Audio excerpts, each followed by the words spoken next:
The thunderous crack of a rifle shot echoed across the dusty plains of Trinidad, Colorado, freezing Delilah Cooper in her tracks as she stepped off the westbound train. It wasn't the welcome she had expected in the spring of 1878. But then again, nothing about her journey west had gone according to plan. She clutched her small valise tighter, the leather worn from the long journey from Boston, and squinted against the afternoon sun to locate the source of the commotion. "Sorry about that, miss," a deep voice called out. A tall man with broad shoulders approached, tucking a Winchester rifle under his arm. His face was partially shadowed by a wide-brimmed hat, but she could see the apologetic smile beneath it. "Just putting down a rabid coyote that's been terrorizing the south pastures. Didn't mean to startle you." Delilah straightened her travel-worn skirts, attempting to regain her composure. "It seems Trinidad has a rather dramatic way of greeting newcomers." The man's smile widened, revealing a dimple in his right cheek. "Only the special ones." He extended a hand. "Matthew Irwin. My father owns the Double Circle Ranch just outside of town." Delilah hesitated before taking his hand. His palm was rough with calluses, but his grip was gentle. "Delilah Cooper. I'm here to take up the teaching position at the schoolhouse." "Ah, you're the new schoolmarm." Matthew nodded, releasing her hand. "Town's been waiting on you. Last teacher left 3 months ago when she married a silver prospector from Leadville." Delilah smiled politely, though her heart sank. 3 months without a teacher meant she'd have her work cut out for her.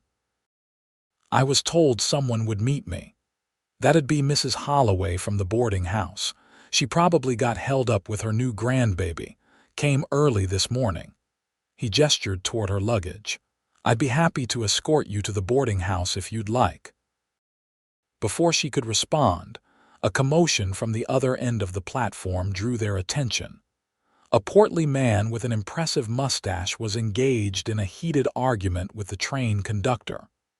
"That's Sheriff Greenlee," Matthew explained in a low voice. "Looks like they're finally bringing in those James brothers' cousins. Been causing trouble all through the territory." Delilah watched as 2 men in handcuffs were escorted from the train by armed deputies. "Is Trinidad always so exciting?" Matthew chuckled, the sound warm and genuine. "Only on days ending in Y." He picked up her trunk with ease. "Come on, Miss Cooper, let's get you settled before anything else happens." As they walked down the main street, Delilah took in the sights of her new home. Trinidad was larger than she had expected, with sturdy brick buildings lining the street alongside more modest wooden structures. Coal mining had brought prosperity to the area, evident in the well-stocked mercantile and the imposing bank building on the corner.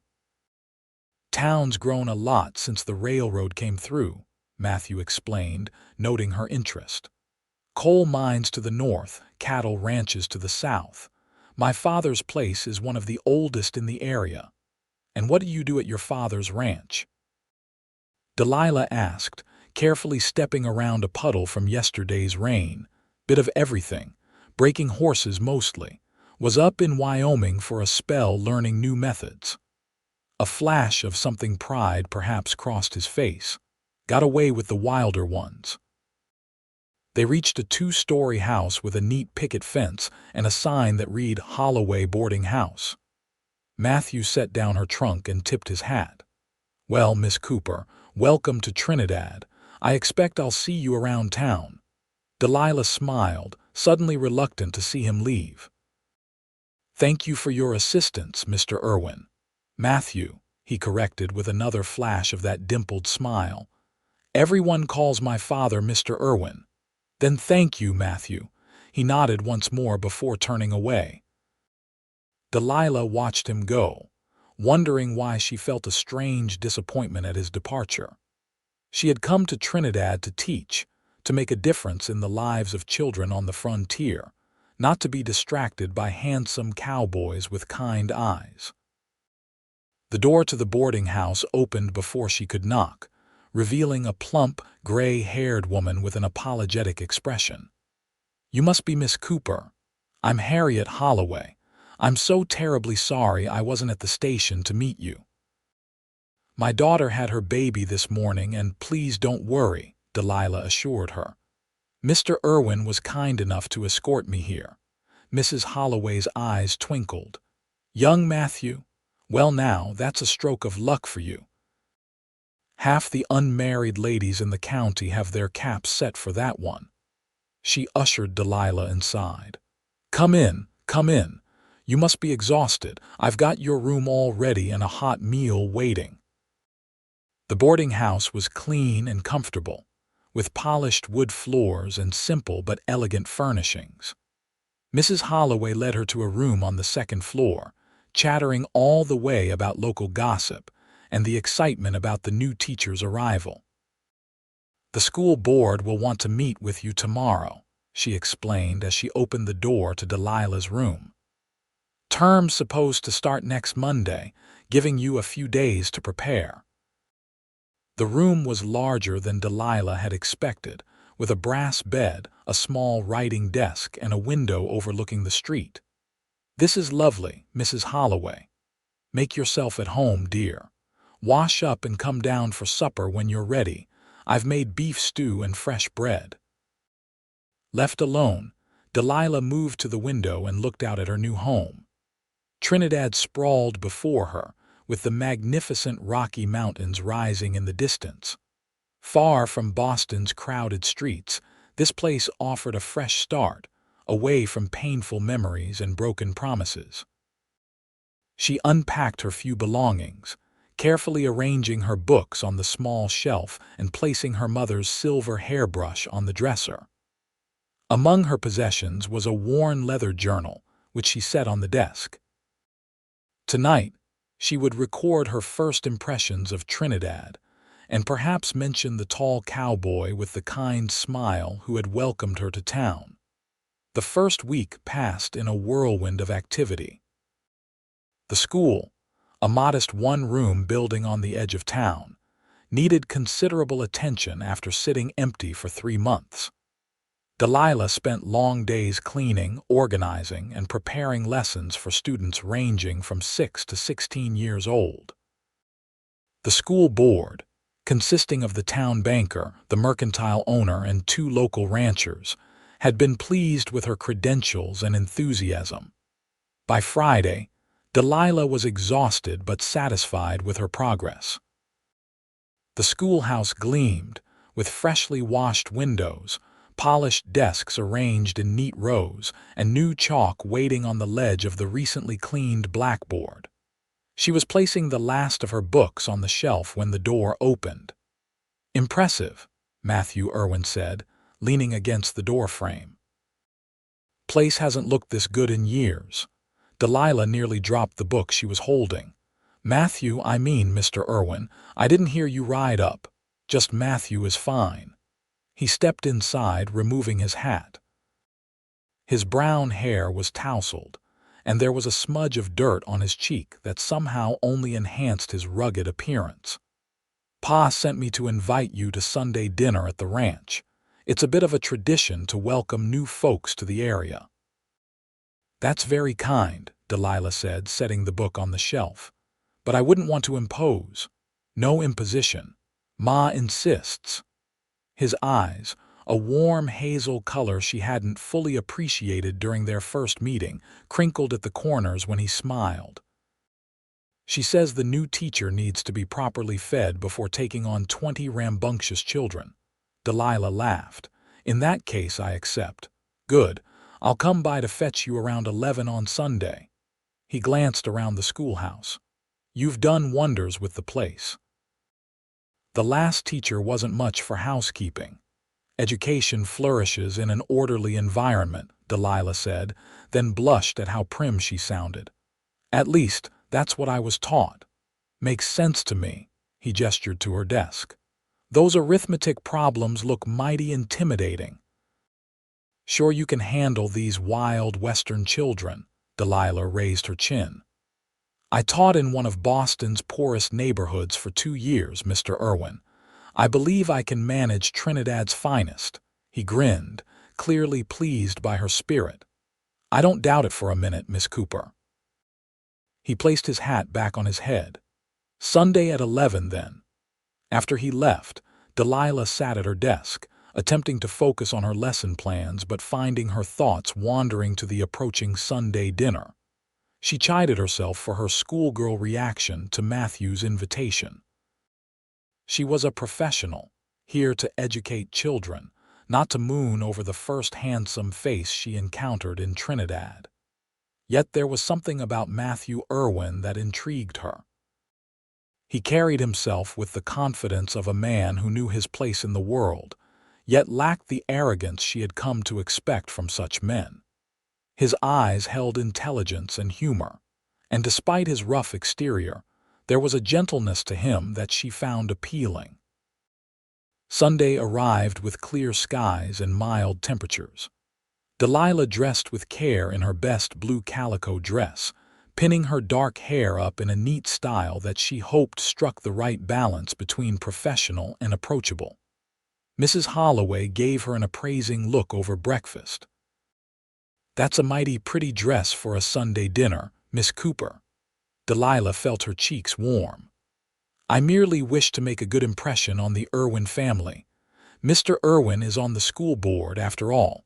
Mrs. Holloway hummed, not bothering to hide her knowing smile. "Well, you certainly will make an impression. Old Thomas Irwin is as gruff as they come, but he's fair-minded. His wife, Elizabeth, is salt of the earth. Lost 3 babies before Matthew came along, so he's the apple of her eye." "Are there other children?" Delilah asked, buttering a piece of toast. "Just Matthew. He's 30 now, been running most of the ranch operations for the past few years since Thomas's health started failing." Mrs. Holloway poured more coffee. "The Double Circle is one of the most successful spreads in the county, nearly 15,000 acres and growing." Precisely at 11, Matthew arrived in a polished buggy pulled by 2 matching bay horses. Delilah was waiting on the porch, having refused Mrs. Holloway's suggestion that she make him wait at least 5 minutes so as not to seem too eager. "You look lovely, Miss Cooper," Matthew said as he helped her into the buggy, his hand warm and strong against hers. "Thank you, and please call me Delilah." She settled onto the leather seat. "After all, if I'm to call you Matthew, it seems only fair." He smiled that dimpled smile that was quickly becoming familiar. "Delilah it is, then."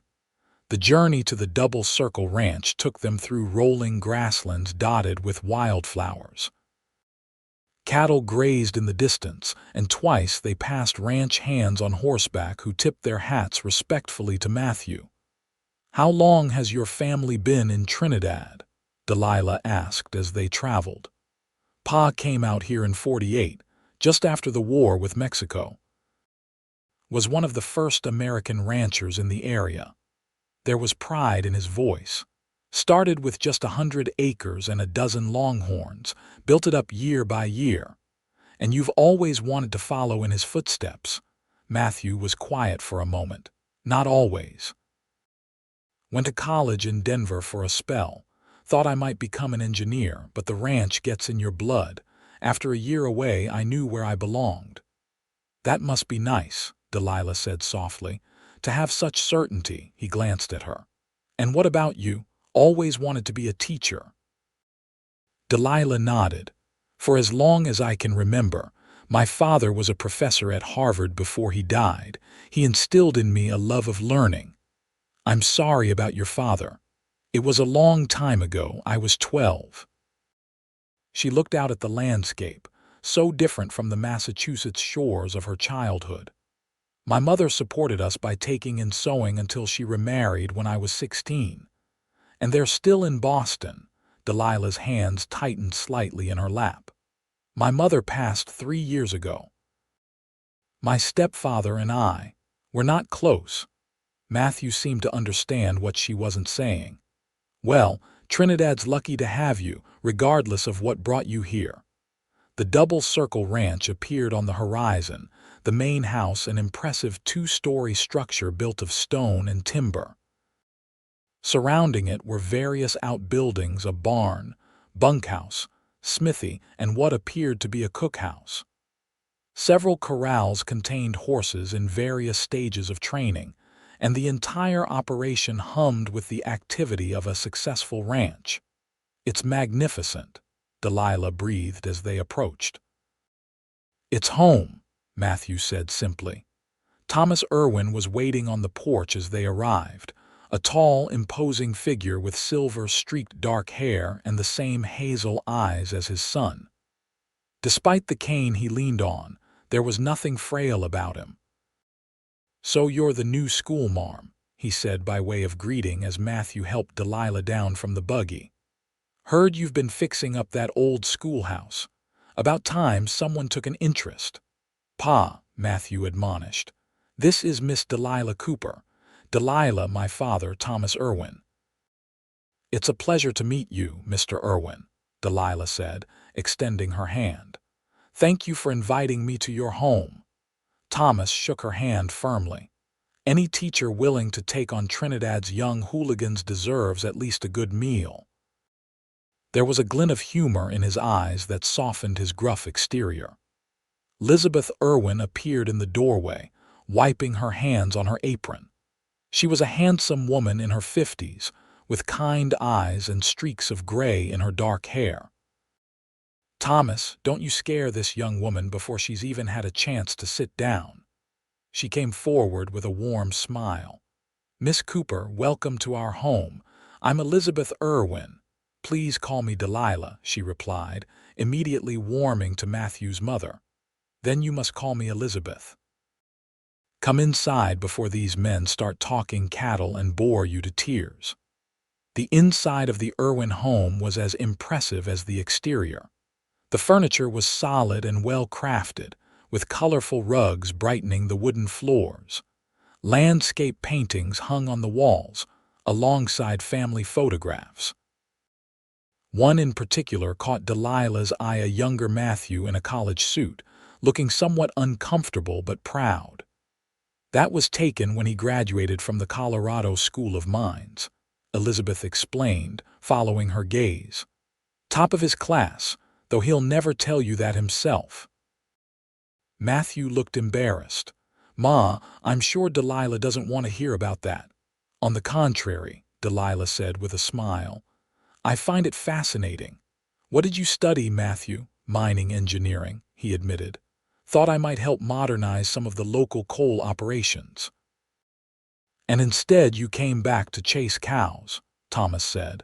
But there was pride beneath the gruff words.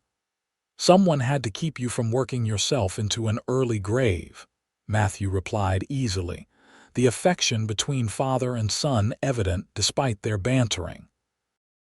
Dinner was served in a spacious dining room, the table laden with roast beef, potatoes, fresh vegetables, and homemade bread.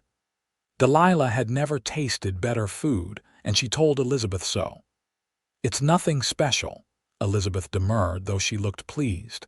"Just simple ranch cooking."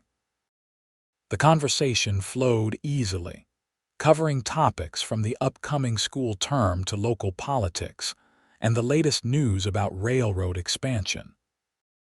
Thomas, despite his initial gruffness, proved to be well-informed and thoughtful, asking Delilah intelligent questions about her teaching methods and educational philosophy.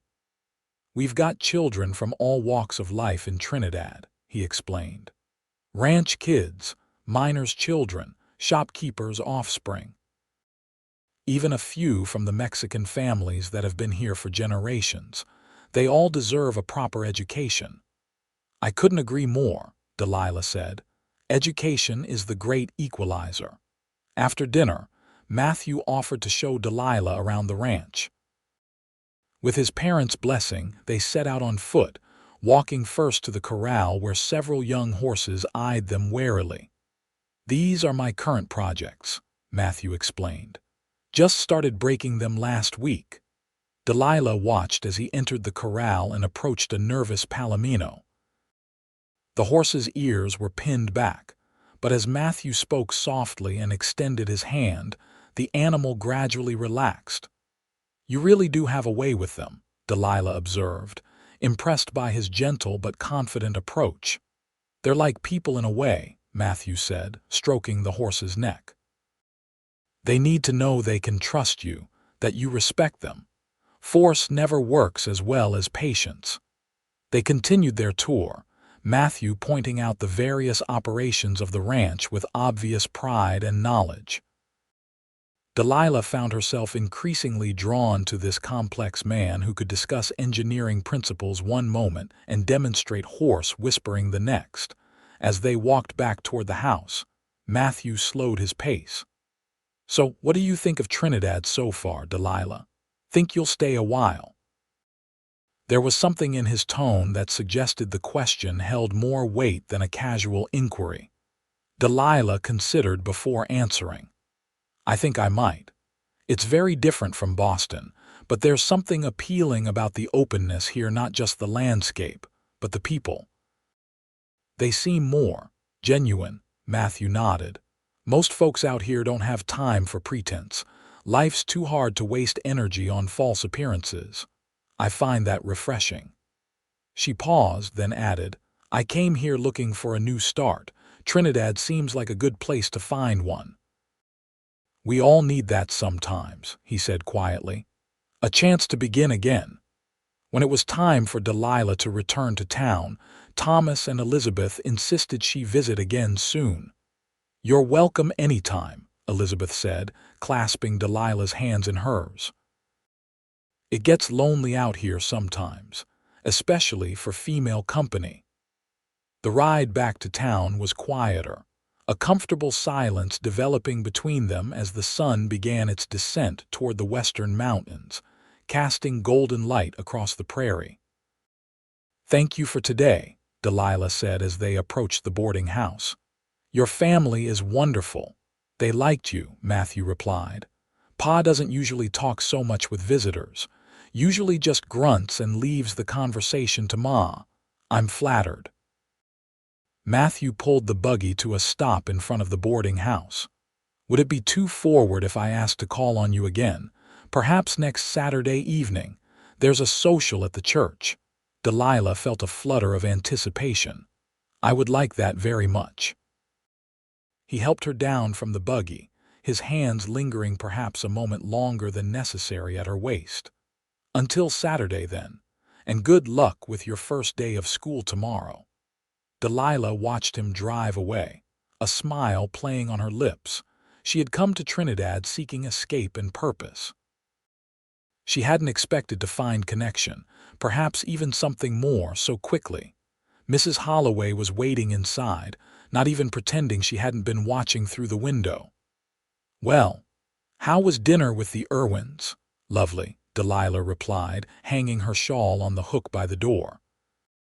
"They were very welcoming, and young Matthew, he seemed mighty attentive bringing you home." Delilah tried to maintain her composure. "He was a perfect gentleman.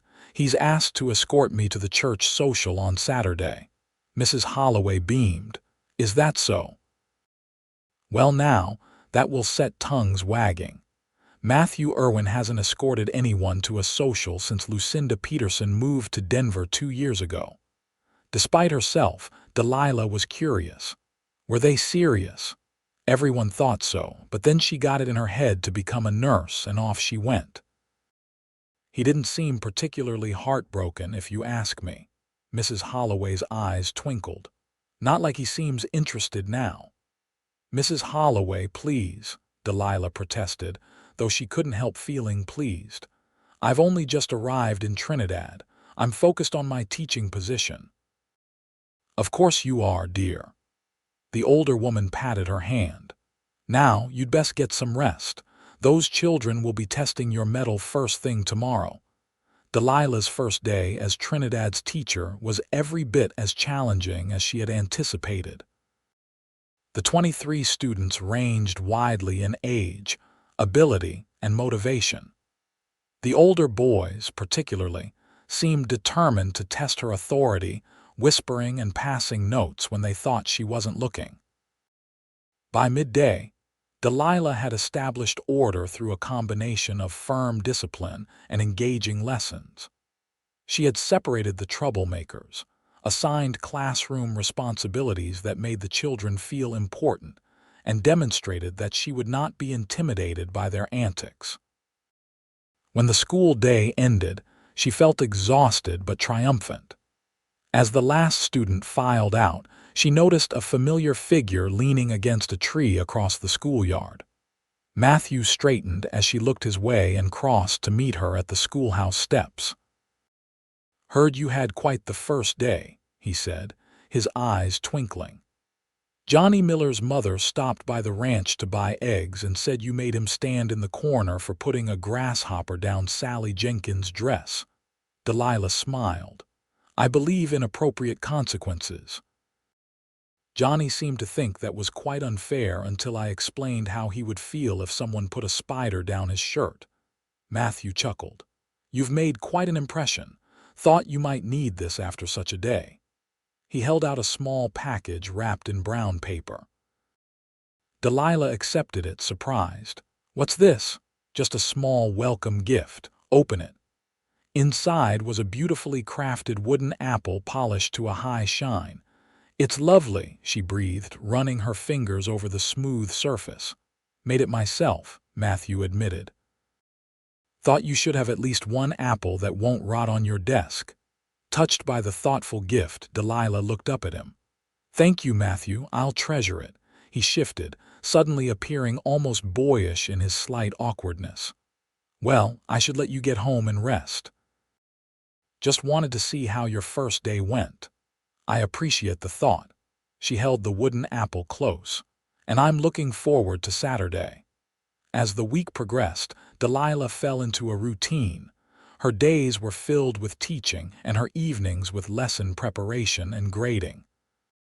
Word of her successful handling of the class spread through town, earning her respectful nods from parents as she passed them on the street. Saturday arrived with clear skies and mild temperatures. Delilah spent extra time on her appearance, selecting a rose-colored dress that Mrs. Holloway assured her was just the right balance of proper and pretty.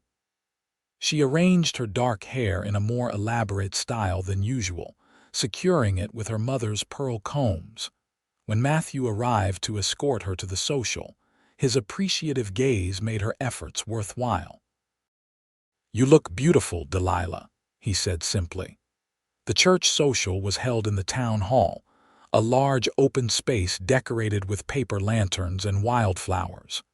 Nearly everyone in Trinidad seemed to be in attendance, from the wealthiest mine owner to the humblest ranch hand. A small band played lively tunes in the corner, and tables laden with food lined one wall. As Matthew led Delilah into the hall, she was aware of curious glances and whispered comments. Clearly, Matthew's choice of companion was noteworthy to the townspeople. "Don't mind them," he murmured, his hand warm at the small of her back. "Small towns run on gossip. They'll find something else to talk about soon enough." The evening was a whirl of introductions, conversation, and dancing. Matthew was an excellent dancer, leading Delilah through waltzes and reels with surprising grace for such a tall man. During a break in the dancing, he brought her a cup of punch and led her to a quieter corner. "Surviving your first Trinidad social?" he asked with a smile. "It's wonderful," she replied honestly. "Everyone has been so welcoming. They're good people for the most part." His expression grew more serious. "Delilah, there's something I've been wanting to ask you." Her heart quickened. "Yes." Before he could continue, they were interrupted by a commotion at the entrance. A group of rough-looking men had entered, led by a tall figure with a scar running down one cheek. Matthew's expression hardened. "Excuse me a moment." He moved swiftly toward the newcomers, his posture tense. Sheriff Greenlee was already there, his hand resting meaningfully on his holstered pistol. Wade Tucker, this is a peaceful gathering. You and your boys behaving tonight, the scarred man grinned, revealing a gold tooth. Just came for some dancing and socializing, Sheriff. Heard the new schoolmarm was quite the looker. His gaze swept the room until it landed on Delilah and his grin widened. Matthew stepped directly into his line of sight. Tucker. Well, if it isn't Matthew Irwin, the rancher's son himself. Tucker's tone was mocking. Still sore about that water rights dispute. Your pa should have known better than to try and claim Carson Creek. That dispute was settled legally, Matthew replied evenly. And you're trespassing on my father's land whenever your cattle cross the South Ridge. Tucker's eyes narrowed. Prove it. Gentlemen, Sheriff Greenlee interjected, this isn't the time or place. Tucker, you and your men can stay if you behave, but one hint of trouble and you're out. Clear. Tucker raised his hands in mock surrender. Crystal clear, Sheriff. We're just here for the party. Matthew returned to Delilah's side, his jaw tight with tension. Sorry about that. Who is he? She asked quietly. Wade Tucker. Runs the Flying T, a ranch that borders our southern pastures. He's been causing trouble since he bought the place 3 years ago. Tries to intimidate smaller ranchers into selling out, moves boundary markers, meddles with water access. His expression darkened. 2 ranchers who refused to sell had mysterious fires last year. Nothing could be proven, but everyone knows Tucker was behind it. He sounds dangerous. He is. Pa's one of the few who stands up to him, which makes us a target. Matthew's gaze softened as he looked at her. But enough about Tucker.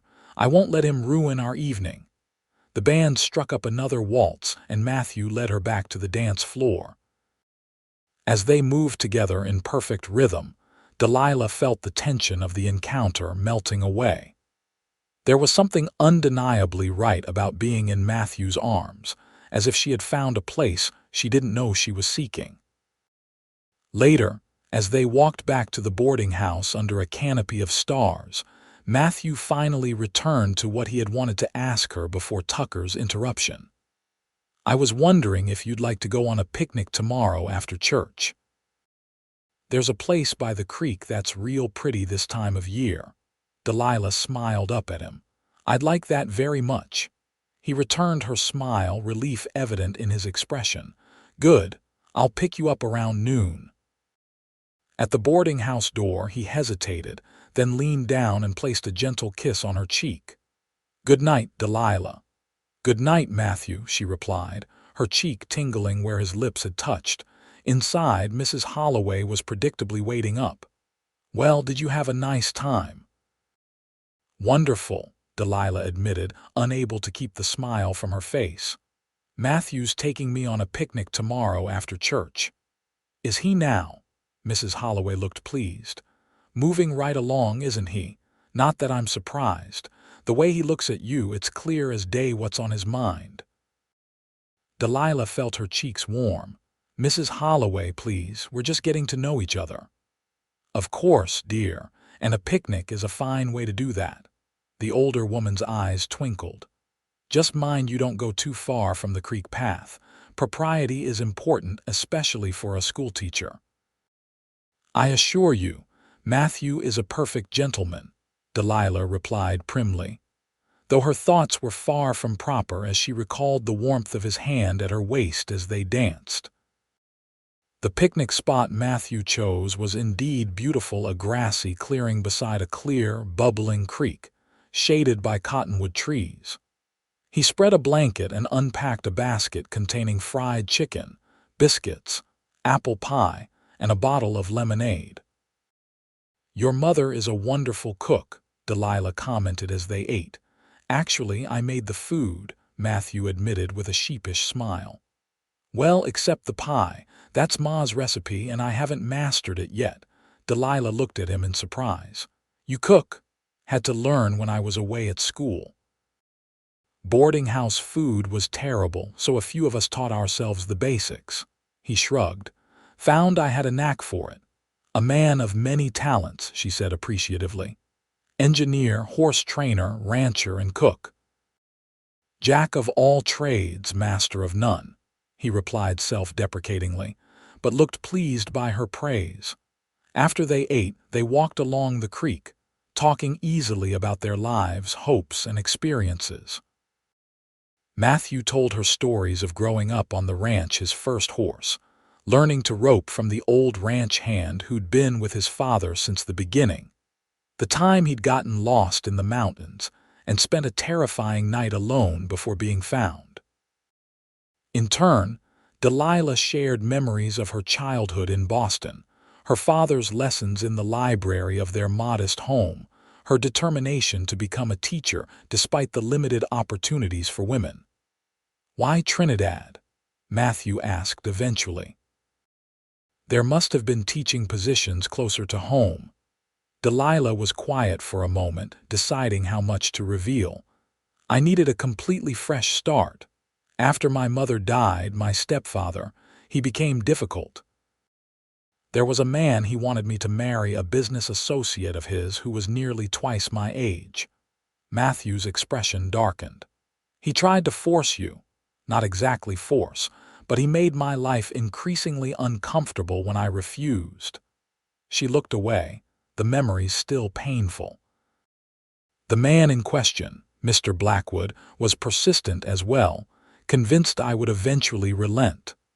When I saw the advertisement for a teacher in Trinidad, it seemed like Providence far enough away that neither of them would follow."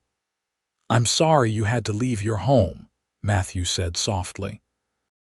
"But I can't say I'm sorry you came to Trinidad."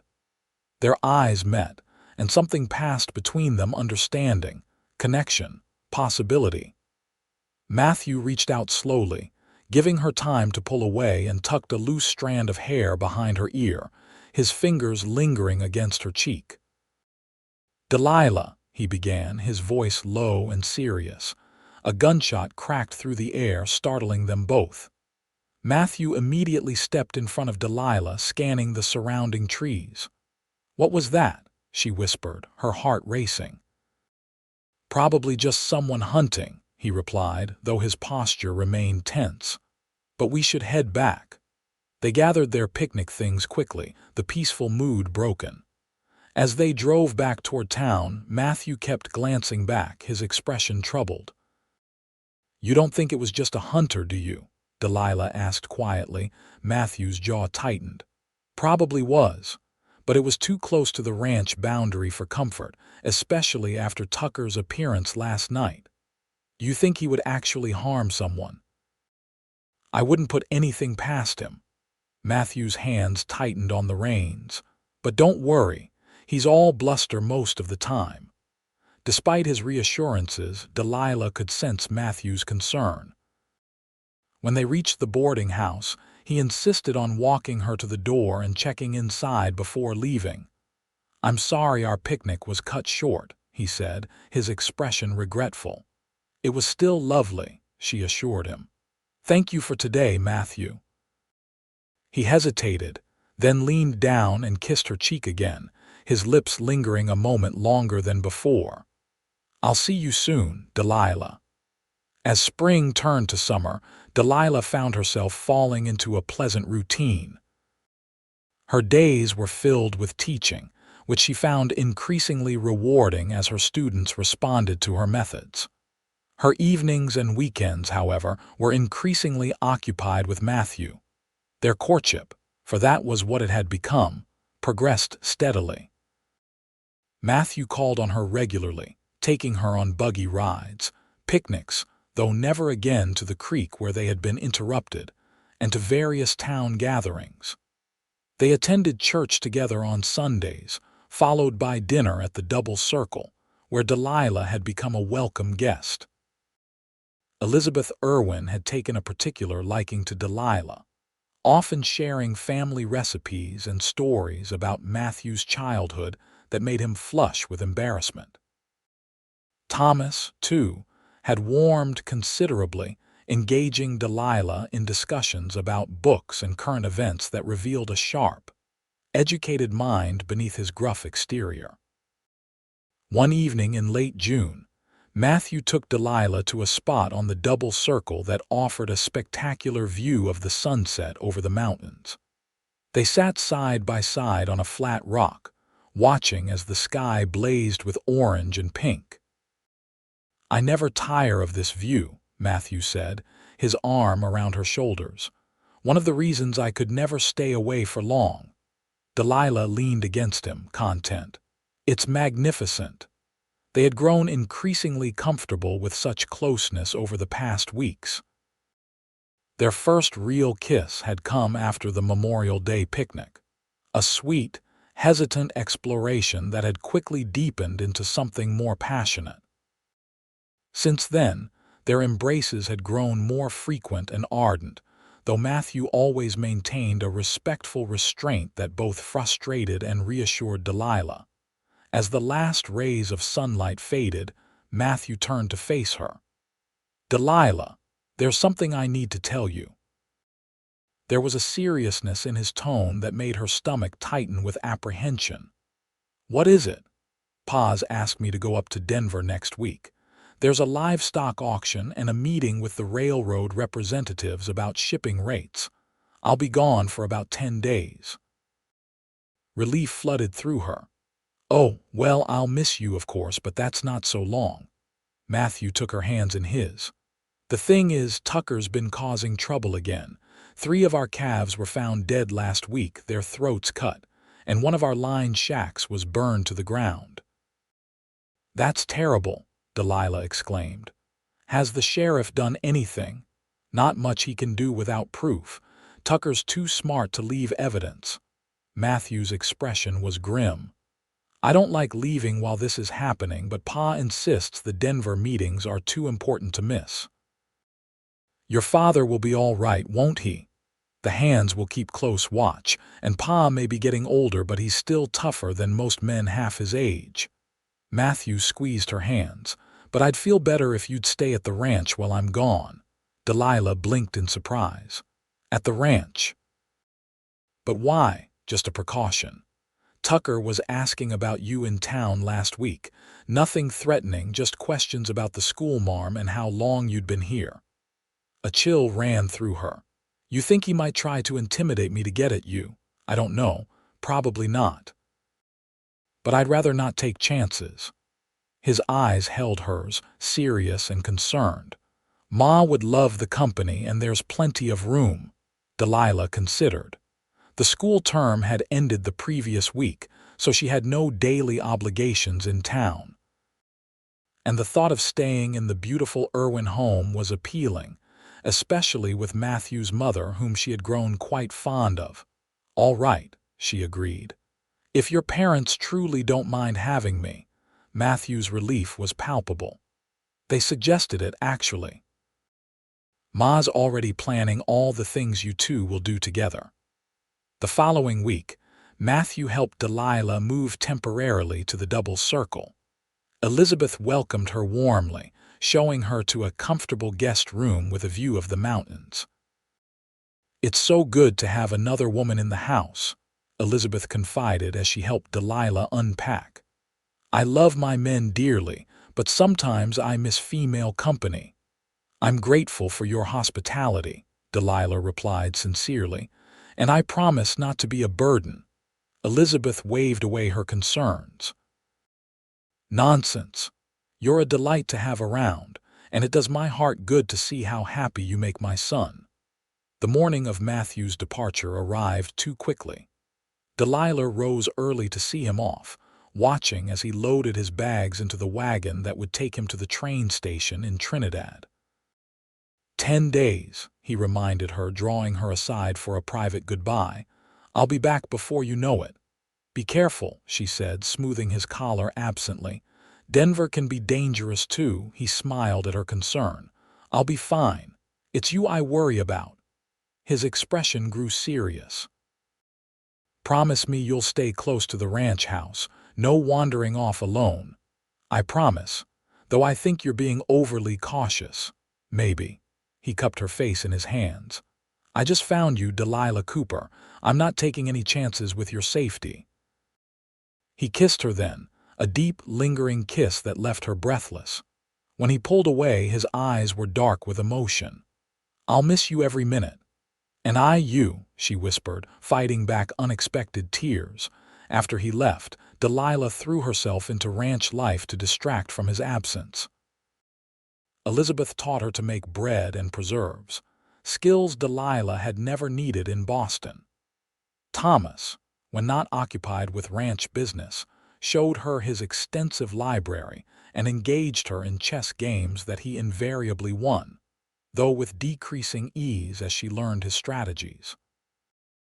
The ranch hands treated her with respectful deference, tipping their hats when they saw her and watching over her discreetly whenever she ventured beyond the immediate vicinity of the house.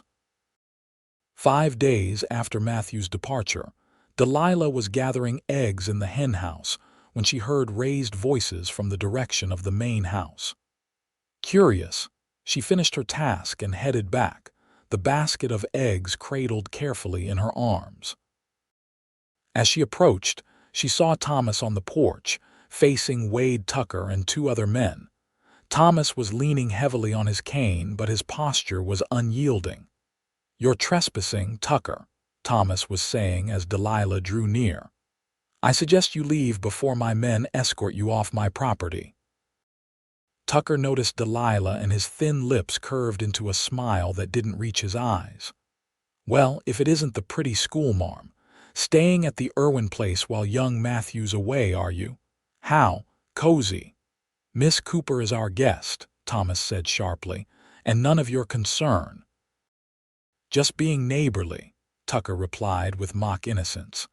"Wanted to make sure the lady is comfortable, what with Matthew gone to Denver and all." Delilah straightened her spine. "Mr. Irwin and Mrs. Irwin have been most hospitable, Mr. Tucker. Now, if you'll excuse me, I need to take these eggs to the kitchen." She moved to pass them, but Tucker shifted to block her path. "No hurry, surely. We're just having a friendly conversation." "I believe my father-in-law asked you to leave," came Elizabeth's voice from the doorway. She stood with a shotgun held confidently in her hands, not pointing at the men but positioned to raise it quickly if needed. Tucker's smile faded. He studied Elizabeth for a moment, then stepped back with exaggerated politeness. "No need for that, Mrs. Irwin. We were just leaving." He turned to Thomas. "Think about my offer, Irwin. $15 an acre is more than fair for that south pasture." "That land is not for sale," Thomas replied firmly. "Not now, not ever," Tucker shrugged. "Everything has its price." His gaze shifted to Delilah. "Everything and everyone." With that parting comment, he and his men mounted their horses and rode away. Elizabeth lowered the shotgun, her hands trembling slightly. "Are you both all right?" Delilah asked, setting down the egg basket and moving to Elizabeth's side. "Just fine," Thomas growled, though his complexion was ashen. "That snake has some nerve coming here while Matthew's away." "Come inside, both of you," Elizabeth urged. "I'll make some tea." Once inside, with the door firmly closed, Thomas sank heavily into his armchair. "Been pushing to buy that south pasture for months," he explained to Delilah. "It's good grazing land, but more importantly, it controls access to Carson Creek. If he owned it, he could cut off water to 3 smaller ranches downstream."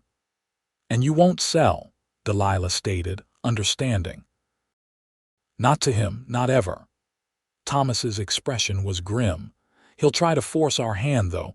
Man like Tucker doesn't take no for an answer." "Should we send word to Matthew?" Elizabeth asked, pouring the tea. Thomas shook his head. "No need to worry him. He'll be back in 5 days. We can manage until then."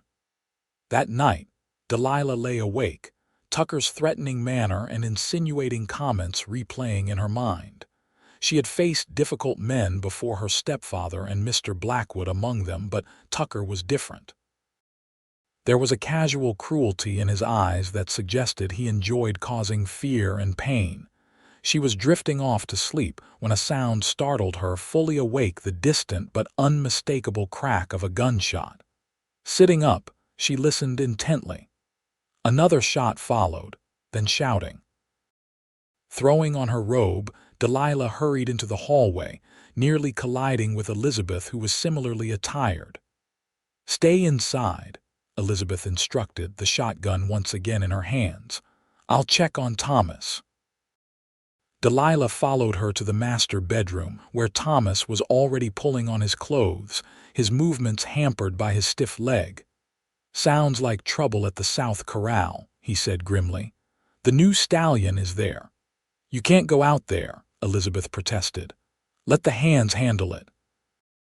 More gunshots punctuated her words, followed by the distant sound of horses running. "Those are my men out there," Thomas replied stubbornly. "And my horses." A pounding on the front door interrupted their argument. Elizabeth moved quickly, positioning herself to the side of the door, shotgun ready. "Who's there?" she called.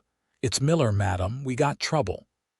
Elizabeth opened the door to reveal one of the older ranch hands, blood streaming from a cut on his forehead.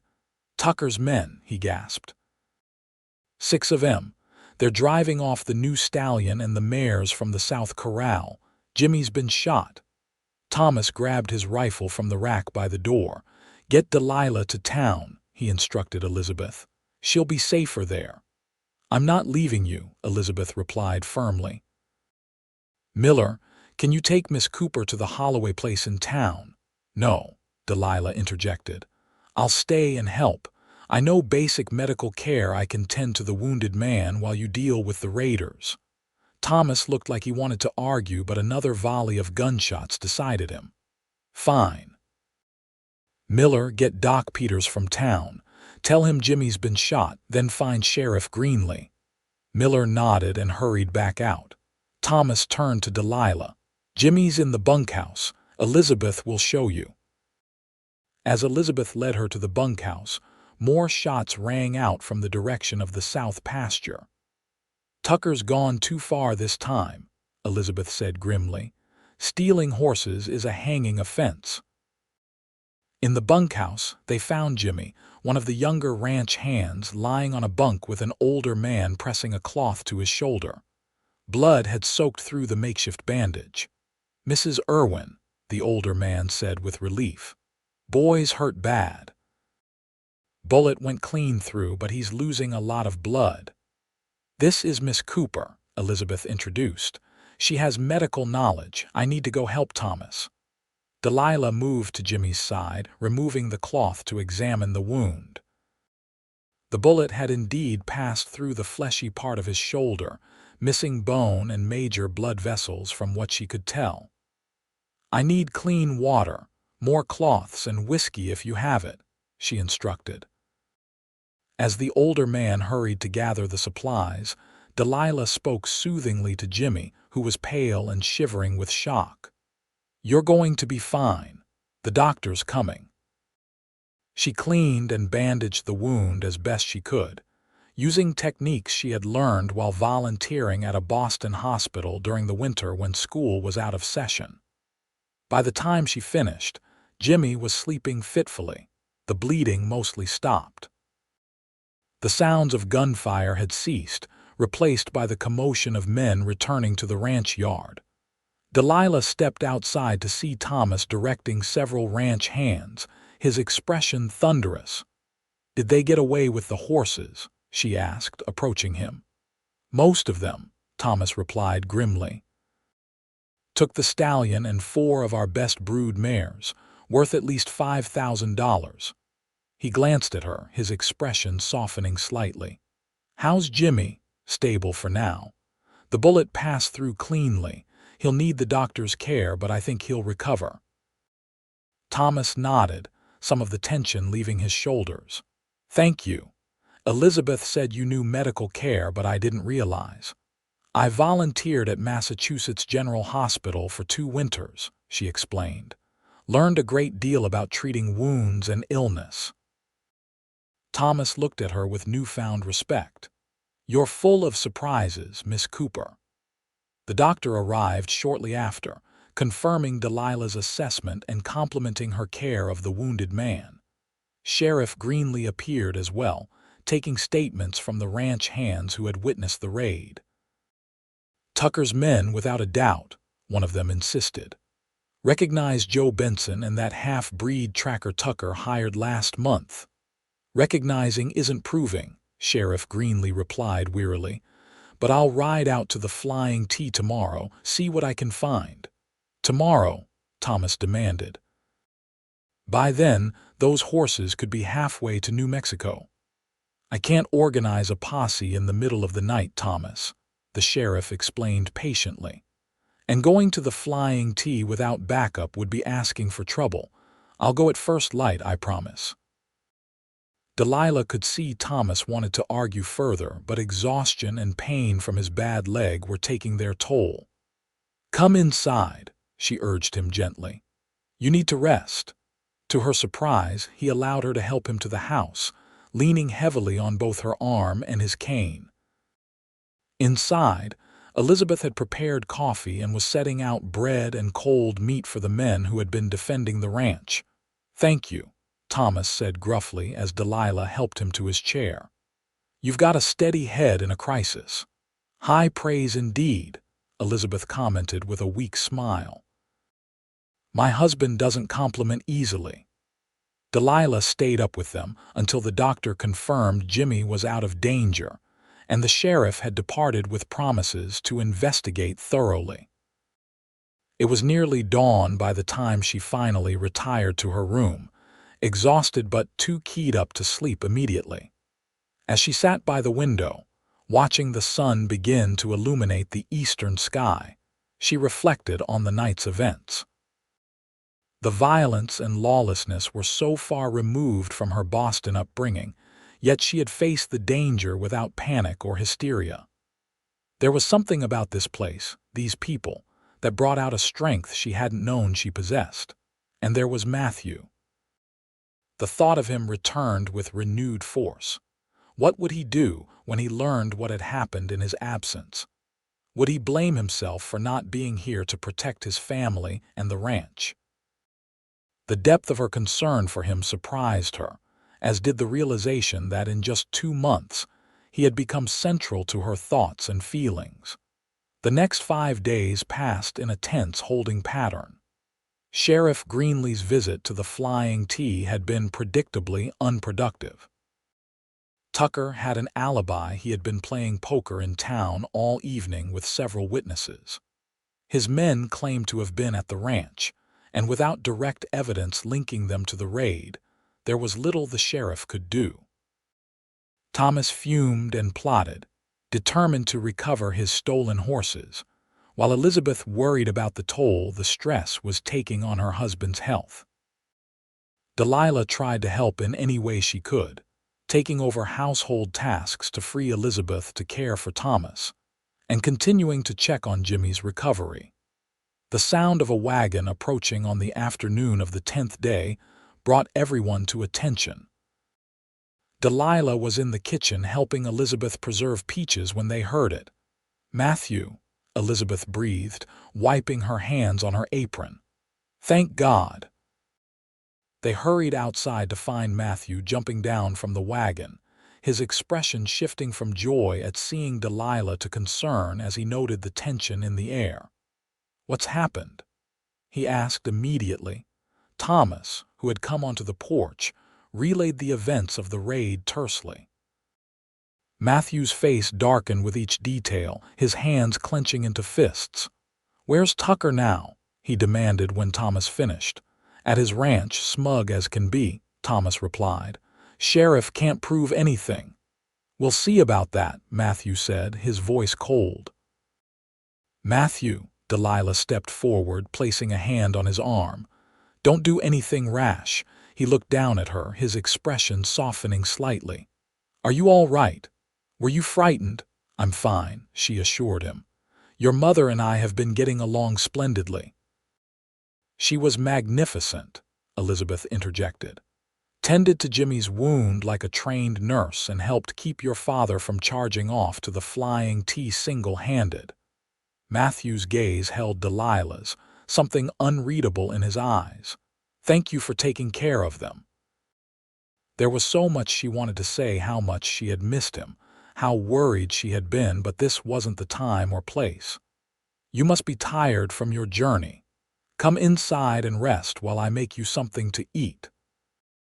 Later, after Matthew had eaten and bathed away the dust of travel, he found Delilah in the garden where she was gathering vegetables for dinner. Without a word, he drew her into his arms, holding her tightly against him. "I shouldn't have left," he murmured against her hair. "This isn't your fault," she replied, her arms wrapping around his waist, "and your father handled it as well as anyone could have. But you were put in danger if anything had happened to you."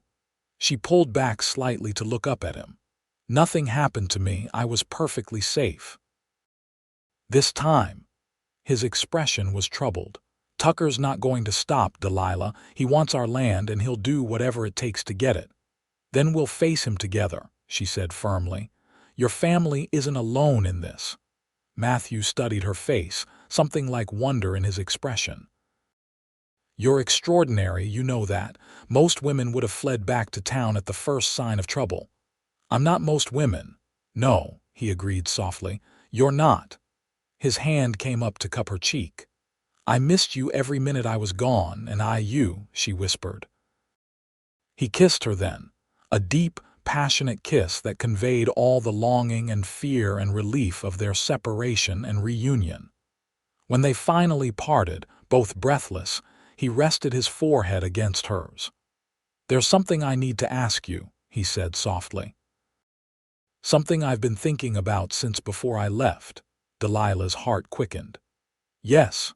Before he could continue, they were interrupted by one of the ranch hands calling Matthew's name urgently.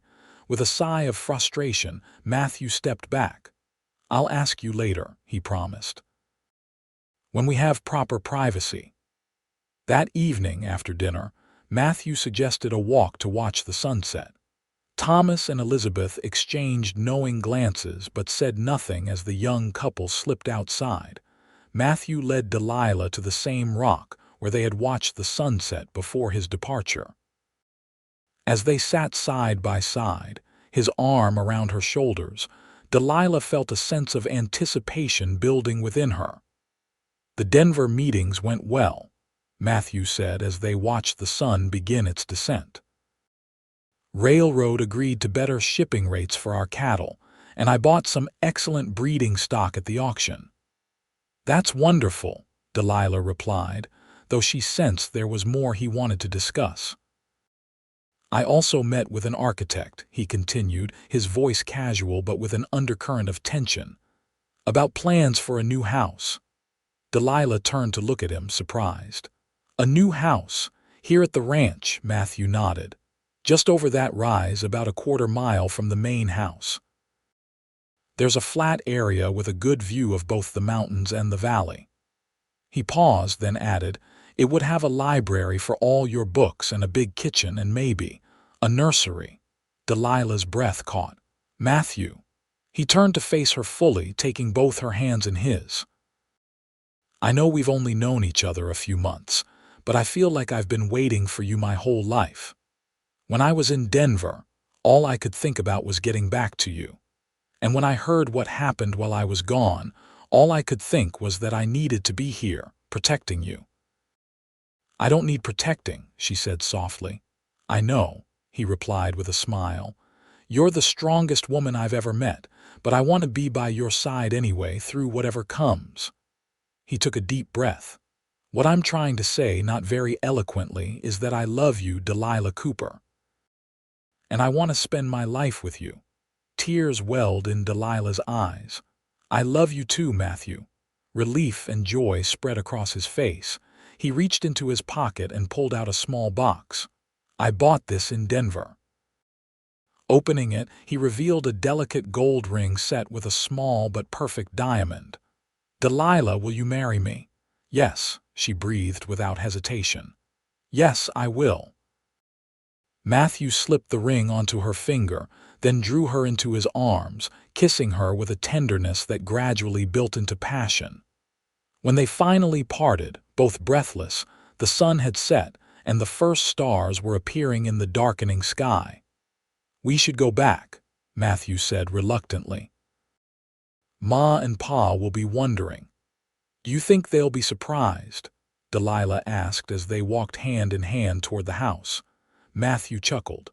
"Not in the slightest. Pa's been hinting about grandchildren since your second visit to the ranch." Inside, Thomas and Elizabeth were in the parlor, ostensibly reading, but both looked up expectantly as Matthew and Delilah entered. One look at their clasped hands, and the ring glinting on Delilah's finger was enough to bring Elizabeth to her feet with a cry of joy. "Oh, my dears." She embraced them both. "I'm so happy for you." Thomas rose more slowly, but his smile was genuine as he shook his son's hand and kissed Delilah's cheek. "Welcome to the family officially," he said gruffly, "though you've been part of it in our hearts for some time now." The next few weeks passed in a blur of wedding preparations. Elizabeth threw herself into the planning with enthusiasm, while Delilah found herself the center of attention in Trinidad. Mrs. Holloway insisted on hosting a tea for her to meet the other ladies of the town, many of whom had children in Delilah's class. "We always knew Matthew would choose well when he finally decided to settle down," Mrs. Peterson, the banker's wife, told her. "Though I must admit, we were beginning to wonder if he ever would." The wedding was set for the first Saturday in September, before the new school term began. Delilah would continue teaching, at least for the remainder of the year, riding to and from town with Matthew when he went in for supplies or business. One afternoon in mid-August, Delilah was at the mercantile, selecting fabric for her wedding dress, when Wade Tucker entered the store. A hush fell over the other customers as he approached her. "Miss Cooper," he said with a tip of his hat. "Or should I say the future Mrs. Irwin, congratulations on your engagement." "Thank you, Mr. Tucker," Delilah replied coolly, wishing she weren't alone. Matthew had stayed to discuss a livestock matter with the livery owner. "Interesting choice," Tucker commented, eyeing the cream-colored silk she had been examining. "But then, you're an interesting woman. Not many schoolmarms would involve themselves in ranch feuds or tend to gunshot wounds." "Is there something you wanted, Mr. Tucker?" Delilah asked directly. Tucker smiled, showing his gold tooth. "Just to offer my congratulations, and a bit of advice if you'll permit it." When Delilah remained silent, he continued, "The Irwins are proud folk. Too proud, sometimes, for their own good. That south pasture isn't worth dying over, but Thomas Irwin might just be stubborn enough to do so. And where would that leave his widow and son?" He paused meaningfully. "Or his son's lovely bride? Are you threatening my future family, Mr. Tucker?" Delilah asked, her voice steady despite her racing heart. "Not at all, just offering perspective." Tucker leaned closer. "Everyone has a price, Miss Cooper, even the high and mighty Irwins. It's just a matter of finding it. Everything all right here?" Matthew's voice cut through the tension as he entered the store. His expression darkened when he saw Tucker standing close to Delilah. "Just congratulating the lady on her engagement," Tucker replied smoothly, stepping back. "She'll make a beautiful bride, assuming nothing unfortunate happens before the wedding." With a tip of his hat, he sauntered out of the store. Matthew was immediately at Delilah's side. "What did he say to you?" She repeated Tucker's words, watching as Matthew's expression hardened with each one. "He's trying to intimidate us," he said when she finished. "Using you to get to me and Pa." "I won't be intimidated," Delilah replied firmly. "But Matthew, I'm worried about your father. Tucker specifically mentioned him, and with his health." Matthew nodded grimly. "I know, we need to end this one way or another." That evening, when they returned to the ranch, Matthew called a family meeting in the study. Thomas listened gravely as Delilah recounted her encounter with Tucker. "He's getting desperate," Thomas said when she finished. "The drought's hitting his northern pastures hard. Without access to Carson Creek, he'll lose half his herd by winter. Then why not sell water rights instead of the land? Elizabeth suggested. Charge him a reasonable fee. Thomas shook his head. Tried that. He doesn't want a deal, he wants control. And he won't stop until he gets it, or until someone stops him. I've been thinking, Matthew said slowly. What if we give him something else he wants, something to distract him? What does Tucker want more than our land? Thomas asked skeptically. Respectability, Matthew replied. For all his money and power, he's still considered an outsider. The town council rejected his application last month, and the bank turned down his request to join the board. Thomas considered this. Go on. The railroad's looking for investors for that spur line to the coal mines. What if we approach them about inviting Tucker to invest? It would give him the status he craves and potentially make him enough money to solve his water problems another way. It's risky, Thomas admitted, but it might work. Delilah watched the exchange with admiration. Instead of responding to Tucker's threats with violence, Matthew was seeking a solution that might benefit everyone. I think it's worth trying, she offered, and it shows strength, not weakness, to offer an olive branch. Thomas looked at her thoughtfully. You might be right, Delilah. And it's certainly better than waiting for the next attack. He turned to Matthew. Set up a meeting with the railroad representatives. Let's see if they're amenable. The plan moved forward quickly. The railroad executives were indeed interested in Tucker's investment, particularly after Matthew pointed out that including the contentious rancher might help secure right-of-way across other properties in the area. A meeting was arranged at the Trinidad Bank, with the mayor and other prominent citizens invited to attend. On the day of the meeting, Delilah accompanied the Irwin men to town. While they attended the meeting, she visited the schoolhouse to begin preparing for the fall term.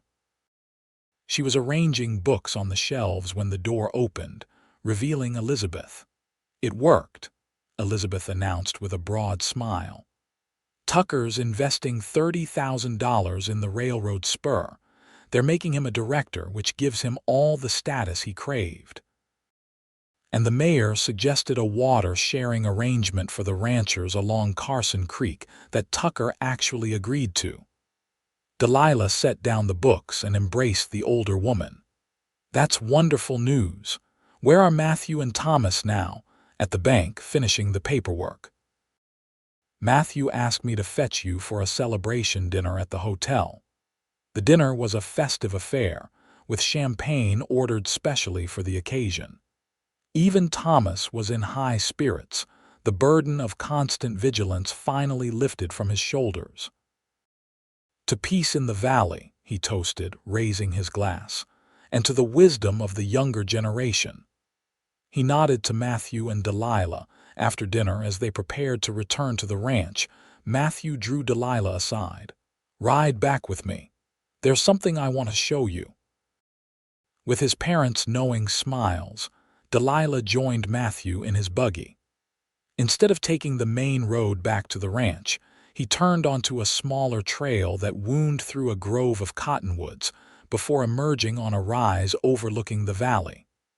This is it, Matthew said, halting the buggy. The spot for our house. Delilah gazed out at the view, which encompassed both the ranch buildings below and the majestic mountains beyond. It's perfect, she breathed. Matthew helped her down from the buggy, and they walked to the edge of the rise. The architect's plans should arrive next week. Construction can start right after the wedding. He turned to face her, taking both her hands in his. Are you sure this is what you want, Delilah? Life out here isn't easy, even without feuding neighbors. She met his gaze steadily. I've never been more certain of anything. I love you, Matthew Irwin, and I love this land and your family. This is where I belong. He drew her into his arms, kissing her with a depth of feeling that left her breathless. As they stood together on the site of their future home, the setting sun painting the valley in gold and crimson, Delilah felt a sense of rightness, of homecoming. The weeks leading to the wedding passed quickly.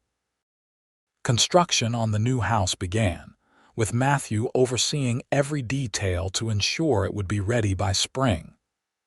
The tension with Tucker eased considerably as he became absorbed in his new role with the railroad, though the Irwins remained cautiously vigilant. Delilah divided her time between wedding preparations, setting up her classroom for the new term, and helping Elizabeth with the autumn preserving. Her wedding dress, fashioned from the cream silk she had chosen that fateful day in the Mercantile, hung ready in her room at the boarding house, where she had returned to maintain propriety before the wedding. The morning of the wedding dawned clear and cool, a perfect September day. Mrs. Holloway helped Delilah dress, fussing over every detail. "You look beautiful, my dear," she said, adjusting the wreath of wildflowers in Delilah's dark hair. "Matthew won't be able to take his eyes off you." The church was filled to capacity. It seemed the entire town had turned out for the occasion. As Delilah walked down the aisle on Thomas's arm, he had insisted on giving her away in her father's absence. Her eyes locked with Matthew's. The love and admiration in his gaze nearly brought tears to her eyes. The ceremony was simple but heartfelt. When Matthew spoke his vows, his voice rang with conviction. "I, Matthew Irwin, take you, Delilah Cooper, to be my lawfully wedded wife, to have and to hold from this day forward, for better or worse, for richer or poorer, in sickness and in health, to love and to cherish, until death do us part." When it was her turn, Delilah's voice was clear and steady, her heart full of certainty. The minister pronounced them husband and wife, and Matthew kissed her to the applause and cheers of the congregation. The celebration afterward at the Double Circle Ranch lasted well into the evening, with music, dancing, and enough food to feed the entire county, it seemed. As twilight fell, Matthew led his bride to a buggy decorated with flowers and ribbons. "Where are we going?" Delilah asked as he helped her in. "It's a surprise," he replied with a smile. "Just a short journey." He drove to a spot near where their house was being built. A small cabin stood there, one Delilah hadn't noticed before, illuminated with lanterns and decorated with more flowers. "The line cabin," Matthew explained as he lifted her down. "I had the men fix it up for tonight. Thought you might prefer privacy to staying at the main house with Pa and Ma just down the hall." The cabin, though small, had been transformed. Fresh curtains hung at the windows, a colorful quilt covered the bed, and a table was set with wine and fruit. "It's perfect," Delilah said, turning to her husband. "Absolutely perfect." Matthew closed the door behind them, then drew her into his arms. "Mrs. Irwin," he murmured, his voice husky. "You have made me the happiest man in Colorado." "And you have made me the happiest woman," she replied, rising on tiptoe to kiss him.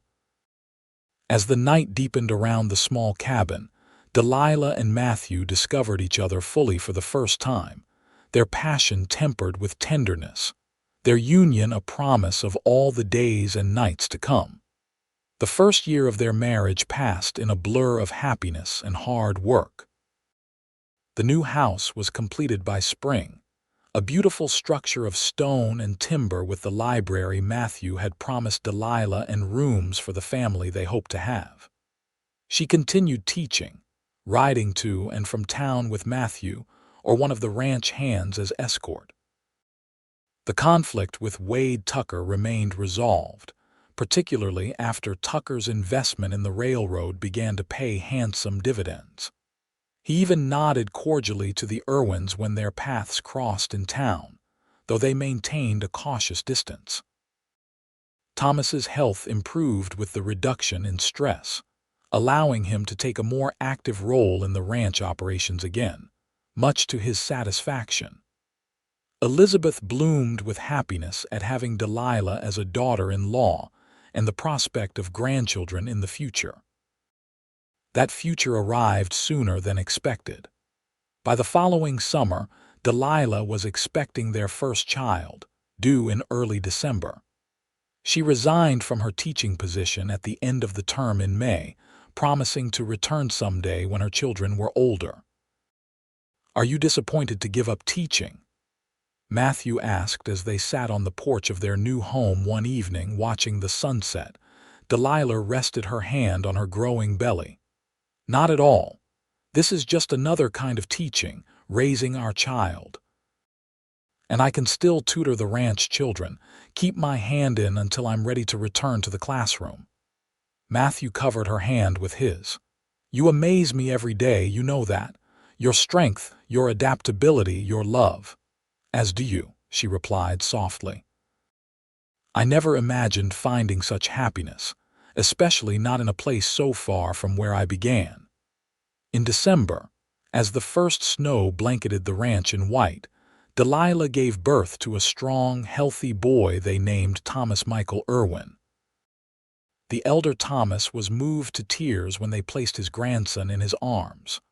"Looks like an Irwin," he declared gruffly, blinking rapidly. "Got your mother's eyes, though, Matthew, clear and bright." Elizabeth bustled around them, alternately fussing over Delilah and the baby, her joy evident in every movement. "He's perfect," she declared. "Absolutely perfect." That night, as Delilah nursed their son in the quiet of their bedroom, Matthew sat beside them, his expression one of wonder and love. "Thank you," he said softly, "for our son, for your love, for the life we're building together." Delilah looked up at him, her heart full. "Do you remember that day at the creek before we were interrupted by the gunshot? What were you going to say to me?" Matthew smiled, stroking their son's tiny head. "I was going to say that I had fallen in love with you, that I couldn't imagine my life without you." He leaned down to kiss her gently. "And then I was going to ask if you would consider staying in Trinidad, not just for a teaching term, but forever." "And I would have said yes," Delilah replied softly, "just as I did when you finally asked me properly on that Sunset Rock." 5 years later, the Double Circle Ranch was thriving.